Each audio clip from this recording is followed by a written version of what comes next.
या बातमीचे प्रायोजक आहे डॉक्टर योगेश राठोड यांचे Aadhar critical care hospital, Vijapur road, Solapur. लोकांना गजनीचा रोग झालेला आहे। ते कदाचित विसरतायत की राज्यामध्ये हिंदुत्ववादी विचाराचं सरकार आहे। एक गडवट हिंदुत्ववादी म्हणून मुख्यमंत्री म्हणून आमचे आदरणीय फडणवीस साहेब खुर्चीवर बसलेले आहेत। काही हिंदू समाजाच्या लोकांना, कुटुंबांना व्यवसायाच्या नावाने अन्य कारणांमुळे त्रास देण्याची काही घटना ह्या आपल्या या भागामध्ये घडल्या। त्या पीडित कुटुंबांना मी आता भेटायला आलेलो होतो, त्यांना विश्वास देण्यासाठी आलो होतो की हिंदुत्ववादी विचाराचं सरकार आहे। या हिरव्या सापांची वळवळ पाकिस्तानमध्ये चालणार, आमच्या हिंदू राष्ट्रामध्ये चालणार नाही आणि म्हणून हे सरकार त्यांच्या बरोबर आहे, त्यांना ताकद देण्यासाठी आहे। आज आम्ही हिंदू समाजानेच आम्हाला आशीर्वाद देऊन आम्हाला सरकारमध्ये बसवलेलं आहे आणि म्हणून त्यांना कुठलीही चिंता करण्याची गरज नाही। आज जसं सरकारमधला मंत्री म्हणून मी त्यांना विश्वास देण्यासाठी आलेलो आहे, तसंच आमचं देवाभाऊचं सरकार हे पूर्ण ताकदीने या भागातल्या हिंदू समाजाच्या बरोबर उभा आहे, हा संदेश देण्यासाठी मी आलो। सर, आता 2-3 दिवसात बकरी सण आहे, मोठ्या प्रमाणात बोकडं वगैरे कापण्यात येत आहे। प्यारे खान जे अल्पसंख्याक आयोगाचे अध्यक्ष आहेत, त्यांनी काल असं सांगितलं आहे की मी फडणवीसांनी गडकरींसोबत फिरतोय, त्यांचा तरी संस्कार घ्यावा नितेश राणेंनी, असं सांगितलं। ते फिरत असले तरी पण मी फडणवीस साहेबांच्या मंत्रिमंडळामध्ये आहे आणि म्हणून त्यांनी मला संस्काराची आठवण करून देण्याची गरज नाही।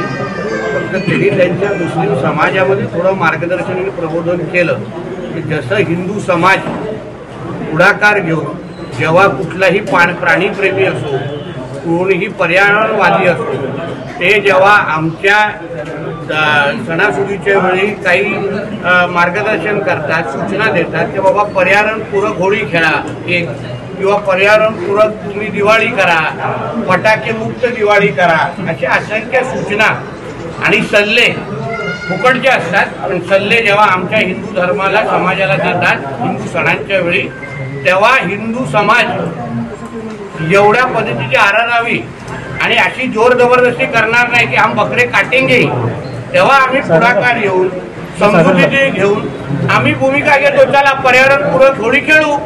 पर्यावरणाला अगर त्रास होत असेल तर पर्यावरणपूरक, किती आमच्या हिंदू धर्मामध्ये संस्कृतीमध्ये त्या महत्व असलं तरी, त्या फटाके वाजवण्याला महत्व असलं तरी, आता गणेश चतुर्थीच्या वेळी अशा पद्धतीची मूर्ती बनवा, पर्यावरणपूरक विसर्जन करा, अशा असंख्य सल्ले आम्हाला मिळतात। तेव्हा हिंदू समाज अशा पद्धतीचा थैथयाट करत नाही, तमाशा करत नाही। जसे ह्यांचे मुल्ले मौलवी 2-3 दिवसापासून बकरी ईद मध्ये बकरे का हम कुर्बानी देंगे असे आमचे साधू संत अशा पद्धतीची जोर जबरदस्ती आणि अशा पद्धतीची अरेरावी हिंदू सणांच्या वेळी करत नाही। म्हणून हे जे कोण प्यारे खान किंवा नावाचे जे व्यक्ती आहे त्यांनी त्यांच्या जे जबाबदार पदावर आहेत, किंबहुना त्यांच्या धर्मामधले जे काही जबाबदार मुल्ले मौलवी जे कोण असतील त्यांना त्यांच्या धर्मामध्ये एक पर्यावरणपूरक बकरी ईद साजरी करू। जे हिंदू धर्म ऐकतो ना तेव्हा आम्ही थैथयाट हिंदू धर्माचे लोक करतात का? आज अशी भूमिका अगर मांडली जात असेल की बाबा पर्यावरणपूरक बकरी ईद करा, व्हर्च्युअल बकरी कापा, तर त्याच्यामध्ये मला नाही वाटत काही चुकीचं आहे। उलट हिंदू धर्मामध्ये आज बकरी ईदच्या निमित्ताने जो अस्वस्थपणा आलेला आहे की आमच्या घराच्या परिसरामध्ये खुलेआम बकऱ्या कापल्या जाणार, त्याच्यामुळे दुर्गंधी पसरणार, म्हणून पशुला हानी होणार मोठ्या प्रमाणामध्ये, बकरे कापल्या प्राणी कापली जाणार आहे। म्हणून अशा पद्धतीची भूमिका समजूतदारपणाची या जबाबदार लोकांनी घ्यावी, जेणेकरून आम्ही हिंदू धर्माच्या वेळी जसं सणाच्या वेळी जसं ऐकलं जातं होतं, उद्या आम्ही जबरदस्ती केली तर कितीही कोणी बोललं तरी आम्ही रंगपंचमी करणारच, आम्ही फटाके वाजवणारच। अशी जोर जबरदस्ती हिंदू धर्माने केली तर चालणार का? संख्येने हिंदू धर्म फार मोठा आहे आणि आज मोरोक्को सारखा मुसलमान देश जिथे इस्लाम आहे, जिथे 99% मुसलमान राहतात, मोरोक्को, तिथे ह्या वर्षी ठरवलं गेलंय की आम्ही बकरीच्या वेळी बकरी कापणार नाही हे एका इस्लाम राष्ट्राने ठरवलेलं आहे. जिथे ते 99% आहे इथे तर मोजून 10-12% आहे. मग इथे मोरोक्को सारखी भूमिका समजूतदारपणा तिकडच्या मुस्लिम धर्मियांनी जसं घेतलेलं आहे ना तसं भारतामधल्या मुस्लिम समाजाने घेतलं तर वाईट नाही. मोरोक्कोची थोडं शिकावं एवढी भूमिका आमची आहे. सर, शेतकऱ्यांचं नुकसान होईल की शेतीला जोडपूरक धंदा म्हणून अनेक शेतकरी बोकडाचा व्यवसाय करतात ते तो विषय वेगळा आहे. हा आम्ही बकरी ईदचा बोलतो. आमच्या शेतकऱ्यांचा हा रेग्युलर व्यवसाय आहे तो.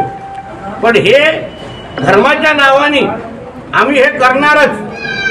आम्हाला हिंदू धर्माच्या वेळी सल्ले दिले जात नाही का? तेव्हा फटाके विकत नाहीत का लोक? तो व्यवसाय नाहीये का? रंगपंचमीच्या वेळी असंख्य हिंदू समाजाचे लोक स्टॉल लावून रंग विकतात. मग त्यांच्या पोटावर लाथ मारत नाहीत का आपण? मग तेव्हा आम्हाला असे प्रश्न विचारले जात नाहीत का?